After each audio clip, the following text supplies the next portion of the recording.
Meta isn't new, and when I say meta, you're probably thinking of the time Ferris Bueller told you to leave the cinema. But no, Nancy Drew, I'm not talking about all the times that child actors spoke to the camera with dead eyes. Welcome to Retrospective. Meta cinema isn't just looking at the camera and telling us what you're thinking. Yeah, that's an option, but it's a lazy one. One which should have been chucked out years ago.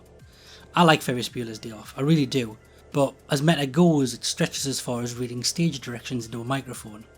What I do want to talk about, as usual, is the cinema collective which got meta down to a T. Horror movies. Now what is meta? So first we have to understand what meta is. Oxford Dictionary doesn't actually have meta in it. I'm guessing I don't own a dictionary because I'm not a nerd. But I can paraphrase. Meta cinema is when a movie knows it's a movie, and you know it's a movie, and no one's pretending it's not a movie. It's like the opposite of those images at the start of films that claim it was based on a true story. Examples. Everybody likes examples, right? Bleeding Saddles or anything Mel Brooks makes. Holy Grail and Life of Brian. Bigger stickers? Wayne's World is probably the most famous. These and many others are what outlines what meta is, by outlining another genre. Because really what meta is putting a magnifying glass on a subject and breaking it down. Is it good, bad? Good. Bad. I'm the guy with the gun. So we either understand it and fix it, or make it better in general. And most meta does this with humour. Meta is important. By breaking down an entire genre of cinema through a meta eye, we can see what is and isn't working. Bleeding Saddles is a great example of this. It showed the racism in Western movies. Not movies from the West, I mean cowboy movies. From that, stuff like Django Unchained could grow. But if comedy is the main staple of meta, and when I say meta, people just think of comedy films anyway. Is it the only genre which can break down a group of cinema and really understand it? No. And although comedy does it well, sometimes I think comedy has one issue that affects it most. It's too funny. You know what's normally not funny? Horror films. Now, horror is better because of meta. We've had movies like Scream, Cabin in the Woods, and My Name is Bruce. That would be me. Although everything with Bruce Campbell is meta. Even Spider-Man 1 is meta. The holy trinity of horror movies all had their meta movies. Some good, like New Nightmare, ignoring Super Freddy, and some bad like Jason X. Who thought a sex robot was a good idea? But I do love that meta camp hologram scene, so... Halloween, it's got peppered with meta. H2O, that new Halloween apparently is going to be very meta. I don't like Halloween, okay, I admit it. But what I do like is the Child's Play movies. If Elm Street, Friday the 13th and Halloween are the Holy Trinity, then Chucky is like Mary Magdalene. But what Chucky doesn't have in notoriety, he makes up by reinventing himself. And I'm not talking remakes and reboots because all of them have them, but actually reinventing yourself. Yeah, Elm Street learned that humour is better for it. Halloween had Halloween 3, and Friday the 13th went to space, like Leprechaun went to space. Halloween 3 went down as well as Stephen King's directing roles though, and the other two are just bad. Whereas Chucky thrived through its reimagining. The reason I want to use Child's Play and Chucky films as the main example here is simple. It's perfectly contained in its meta and its meta understanding. It's in its own little bubble. In the end, that'll prove my point that meta in horror is important. Okay, let's run down the movies and find the first pivoting point. Child's Play 1 through 3 had humour. Yeah, but it stood more out as horror. And it had started to stick to this formula. Just plopping Andy into a military camp didn't really change the story. And like the bread in my cupboard, it went stale. So they sat and they waited 7 long years before they brought out a Chucky movie. Now it's the late 90s. Scream had been out for 2 years. Skate's getting really big and jeans are getting bigger. Literally. And it was time to scrape out the pieces of a franchise and staple them back together. Again, literally. When we get to Bride of Chucky, we lose the spooky name Child's Play. Very spooky. We move to a more meta name, harking back to Bride of Frankenstein, Bride of the Mummy, and Bridesmaids. I find Bridesmaids scary. The woman pooped in a wedding dress in the middle of a street. That's my two biggest fears, pooping in public and weddings. Bride of Chucky doesn't start with the accidental summoning of the series antagonist either, which is common for these things. Freddy either accidentally gets remembered or somebody's using his memory to do something. Jason accidentally gets woken up because a bikini-clad girl dances near a lake. Chucky gets brought back by the only person who matters, an insane girlfriend with commitment issues and a fascination with serial killers. And this is just the start of how other films influence Bride of Chucky, including their own. The reintroduction of the supernatural slasher of each film was always the most serious part of any of these movies of the time. Even if the rest of the film was full of cartoonish action, the resurrection of the slasher was always taken seriously. Even something like The Leprechaun took the lore more serious than the actual rest of the film. Bride sheds that by introducing the ritual as part of a Voodoo for Dummies book, opposed to the first 3 films where Charles just knew the spells.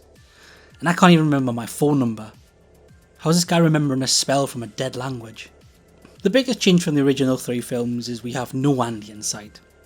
Instead we have 3 kids, and even these aren't used in the conventional way. We have this Abercrombie and Fitch model, and his girlfriend played by Katherine Heigl, real early in her career as well. And we've got Heigl's GBF, who's meant to be the sort of voice of reason in the film. We've got fake goth. Nothing else to say here but fake goth.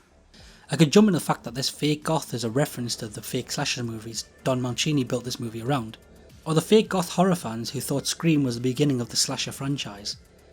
But I can't be bothered though. But I guess it's important to point out. And throughout the film we get these nods that Chucky, the movie and character, feels like they're out of date. Even bringing Charles into the movie, they say, "He's so 80s." Which is true because Chucky hasn't been around for 7 years. And the evolution of slasher movies went from the start of a Scooby-Doo episode, where it is a ghost, to the end of a Scooby-Doo episode. From a demon to a ghost, or a mask that dissolves people's heads, to just a dude in a mask. And just stabbing wasn't good enough anymore. Stuff that's gone out of style? Any form of supernatural slasher had went out of style by this point. You can be one or the other, supernatural or a slasher.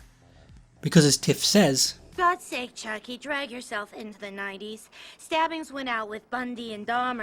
And that's what I mean by meta. We don't need you to look at a camera and tell us what you're thinking. You can do that without locking eyes at the camera like a child actor who can't help themselves.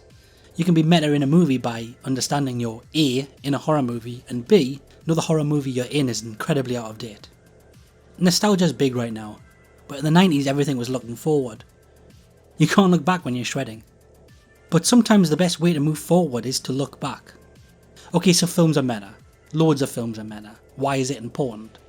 Some films were meta for meta's sake. Meta can sell. Like Deadpool. And some films are meta because they naturally fall into being meta. But none of them learned from their meta. Bride of Chucky and Lesser Seed of Chucky influenced the next series of Chucky films for the better. Bride of Chucky sort of feels like how I presume coming out of a coma would feel. Or being frozen in ice maybe. Everything Mancini knew about scriptwriting was gone. And he had 2 options. Either let Chucky go on being out of date or just start a new project. He chose a secret third answer, by having Tiff be the woman who understands the new zeitgeist play against Chucky who didn't, so Mancini could self-insert into the role of a guy who was really good at what he does, either writing scripts or killing people, until the rules had changed around him, and now you have to write a meta script and show that you've seen other horror movies, or in Chucky's case, shoot nails into a police officer's face using an elaborate setup. But as we came out of the noughties, the metaphysical rose again, and we could have slasher Chucky once more. But something was different. Seed of Chucky sort of left a bad taste in people's mouths, so they couldn't go back to that well. Instead, Mancini did what he'd learned to do making Bride, look at what everybody else was doing, and use it to change his narrative. A gritty reboot. Halloween did it, Elm Street did it, Friday the 13th did it, God, even House of Wax did it. This time Chucky was going to do it. Or at least pretend to do it. Curse of Chucky is the actual meta movie here, because it took an expectation, a Chucky reboot, and advertised it as one, showing Chucky with a fresh plasticky face, and give us the old bait and switch. He gave us a gritty reboot with Conjuring vibes. We were all ready to not like this movie, like the other 3 big horror reboots. And this wasn't a reboot, it was a continuation, and an amazing one at that. Where Chucky 1, 2 and 3 started off as their own thing, a possessed doll on a killing spree, which then becomes something others borrowed the idea from, by the end of the 7 Chucky movies, it had become something that still broke new ground, but by looking at what was around it. Taking pieces it liked or sometimes didn't like and using them as like a spring point. And thankfully Chucky didn't get a gritty reboot. Oh, for fuck's sake. Be kind, rewind. I can't believe they did a reboot. It has Mark Hamill in it, Luke Skywalker's, for God's sake, and Aubrey Plaza. She plays a MILF. Is it good? Oh, it's better than Seed. What kind of endorsement is that? Don't forget to like and subscribe, there's other videos you can watch there. I've left a link in the description for all of the movies, there's a box set. And you can follow me on Twitch, twitch.tv/mostlymissedit. I'll see you next Tuesday.